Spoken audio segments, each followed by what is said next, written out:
Hey y'all, I'm back, and today we're going to be talking about how to ride the wave once you've gained your followers. First, we're going to start by talking about how gaining your followers is just the start and keeping them engaged is the actual quest. You can have a lot of followers, but keeping them engaged is something that you need to literally improve in every day, and how you do that. Secondly, we'll talk about how you can use your analytics and information that you learn from your followers, your content, things like that on different platforms to keep them engaged. It's nothing worse than having a bunch of followers and they're not engaged enough, or they don't feel valued, X, Y, and Z, right? And then lastly, we're going to talk about how to turn your followers into advocates for you, how to really build that community with your followers, because you can have a lot of followers and still not have community. Your following has to have a community behind it, or you just have exactly what it sounds like.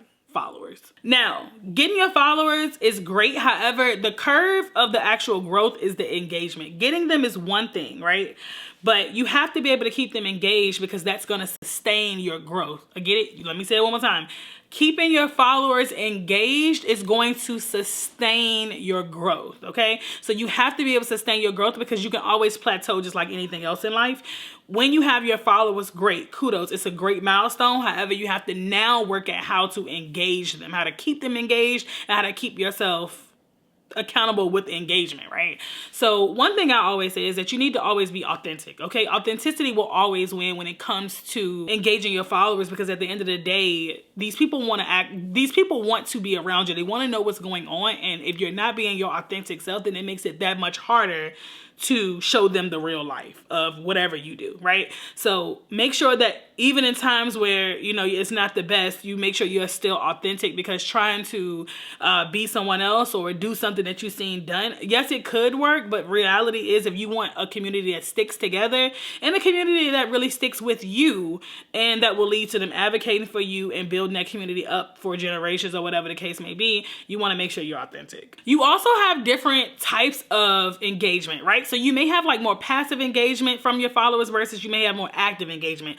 For me personally, I have both. I have people who will not enter the lives, who will not enter the giveaways, I won't hear from for 3 months, but every single video I post, they like. Every single video I post, they try to comment. And I understand everybody lives busy lives. Then I have some followers who are very, very active in the live. I'm literally just cooking and they are...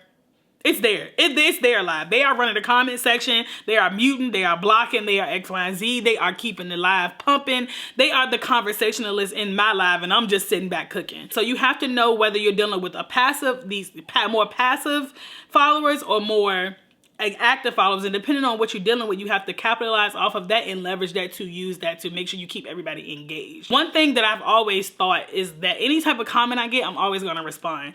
Why am I going to respond? If I can, I literally take a day and I respond to every single comment. Now I know that sounds crazy, right? It sounds absolutely nuts, but for me, I have studied my audience. I have studied the type of engagement that they enjoy, and I know that they enjoy when I comment back because it acknowledges them, right? So I will say one thing about engagement. You need to acknowledge the people who advocate for you and follow you, whether they are passive or whether they're active. They want to be acknowledged, and it's your job to acknowledge them as an audience. I use the live feature on these different platforms to engage my audience, because my audience really enjoys an interactive process of it, right? You can look at me cook and I can just be, oh, I'm cooking this, I'm cooking that, but they enjoy the interaction. They enjoy well, what are you gonna do next? Well, what about this cheese? What if you try this? What if you try that? Interaction is just as important as having followers, if not more, because if you cannot interact with them, then there's no connection. People want to feel connected to you. I will say that also, on top of interactive, you want to build a two-way street with your followers, right? So some of my followers may feel it's comfortable to DM me or tag me in a post where they're cooking something or anything like that. You want to engage to the point where you're able to create a two-way street, because some of my followers have become some really, really great people in my lives, right? We're very interactive. Some days are not good days, and we're able to share that. And I see them kind of, even if I'm not as active in the live chat when I'm cooking, they are in the chat being vulnerable. I get to see different parts to them. It's like the same person that shows up every week, every day in the live, and they have a new story every day about either their kid or work or home or whatever the case may be. So you want to make sure you're building a two-way street with your audience, because they want to connect with you. Don't ever forget that.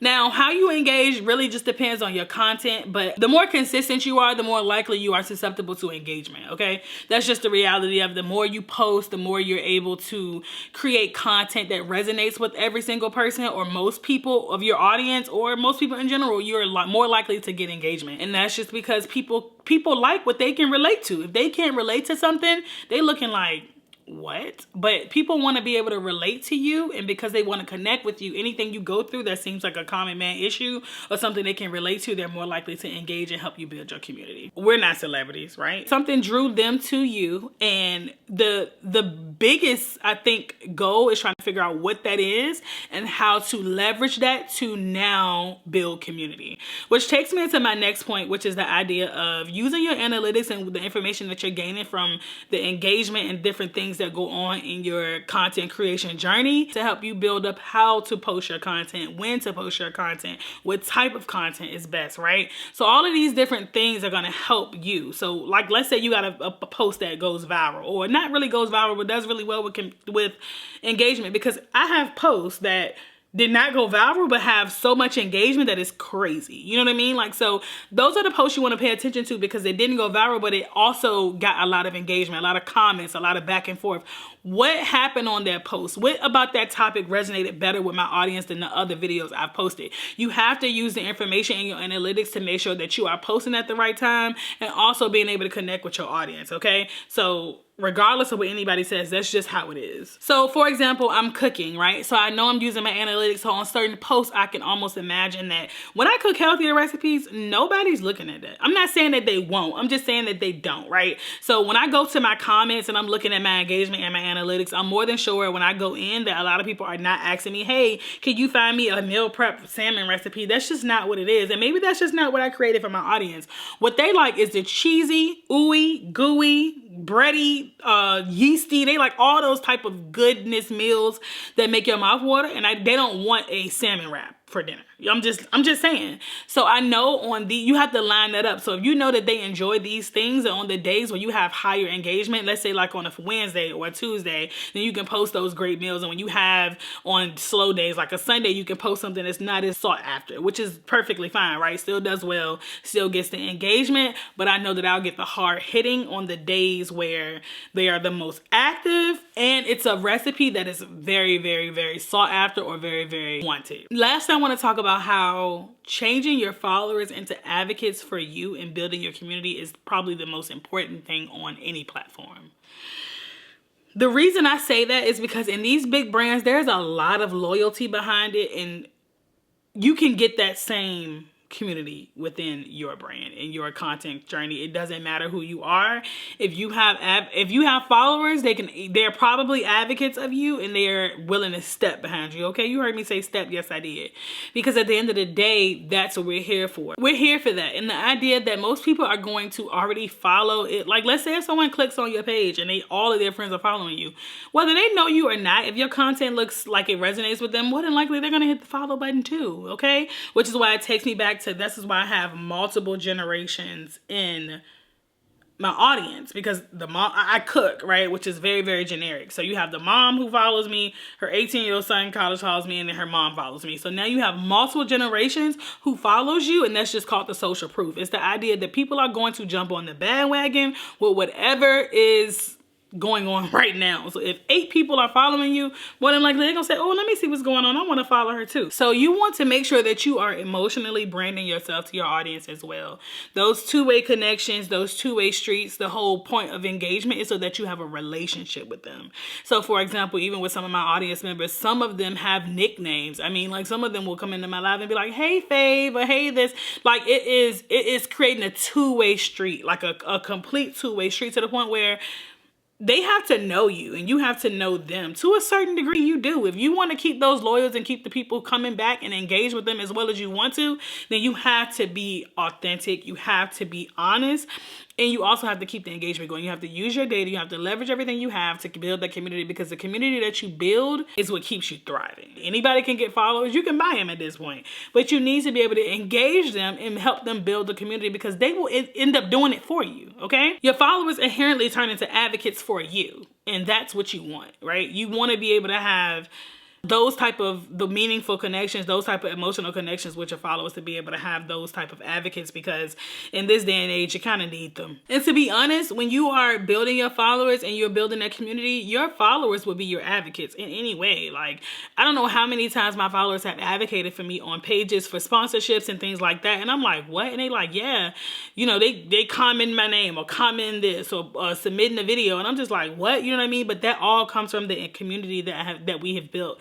That comes from the two-way relationships that have been built. The meaningful emotional relationships that were built with a lot of my audience that allows them to feel comfortable advocating for me, right? Because that's what you're doing. My advice when you are in this content creation world is that you're leveraging every piece of your journey to be able to propel you to the next part, because each part is different. And I think a lot of people get caught up in the followers. Like, yes, the followers are important, don't get me wrong, because without the followers, you really don't have the influence, if that makes any sense. Not necessarily, but kind of. They're like the start to it. So having the followers is great. It really is. But there's also a lot of, like, people, I feel like a lot of people get caught up in, oh, I need the followers, I need the followers, I need the followers. You need the community. You need the influence. You need the voice. And ride the wave. Like, one thing I would say about my journey in general is that one thing I definitely did, right? Once I gained the followers, I really rode the wave. I went nights, morning. I probably cooked 3-4 meals in one day. And I'm not telling you to burn yourself out, but I'm also saying that if it's worth it to you, you're going to stop at no means to ride that wave. So I made sure I rode the wave. Keeping my foot on the neck of myself is what I had to do to keep them engaged. I had to ride the wave. Once the wave started to go up, I had to literally push it forward, because if I would have just got caught up in, oh, I have this many followers, I promise you it wouldn't have worked. I had to continue to push the needle and push the needle and push the needle and push the needle and keep creating more engaging content, more of this content. Okay, they like this, let me do this. Okay, they like that, let me do that. I got to come with my hard hitters for the next 6 months, because I know I want to continue to push. So ride the wave. This is what it's all about. Once you get the followers, ride the wave and figure out exactly where you want to go with that and what that looks like for you. Because there's a lot of different creators out here, and it's so easy to get caught up in what someone else is doing, but you have to stay authentic. That's one other thing. If you want to have engagement, stay authentic. I don't know how many people have been in my DM like, I can't push past here, I can't push past there. And my thing always to them is, you have to be authentic. Once you be authentic and people can consistently see you be authentic, then the community is going to build itself. A community is not something that you build per se, hand by hand, brick by brick. It's something that gets built in the name of the engagement. In the name of the engagement, it gets built. So the active people, the people who are active with you, the people who are in the comments, the people who are on every post before you can even hit the post button or whatever the case may be, they are building the community. And the more they talk to each other, that engagement between the two are building both, right? So if, let's say I have 2 people come into my live at one time, and they're engaging, right? A song comes on, they like it. Or I'm cooking something, they're like, I don't like tomatoes. I don't like tomatoes either, girl, X, Y, Z, da, da, da. Now, in their mind, they are our community. Just those 2, right? Then let's say 5 minutes later, somebody's coming like, I don't like tomatoes, I'm team tomatoes. Those type of engagements are the engagements that leverage your already followers to build the community that you didn't know you needed. Okay? If you want to know more about my journey and what I've learned as becoming a fast-growing content creator, faster than I ever thought I would, make sure you watch my other video. And if you want to see food content, make sure you watch my shorts, because, baby, I'll give you the best recipe you ever had in about 60 seconds of your life. Okay? Thank you for rocking with me. I appreciate y'all. And y'all already know I'm going to always get on here and give y'all what's tea. Okay? Until then, I will see y'all later.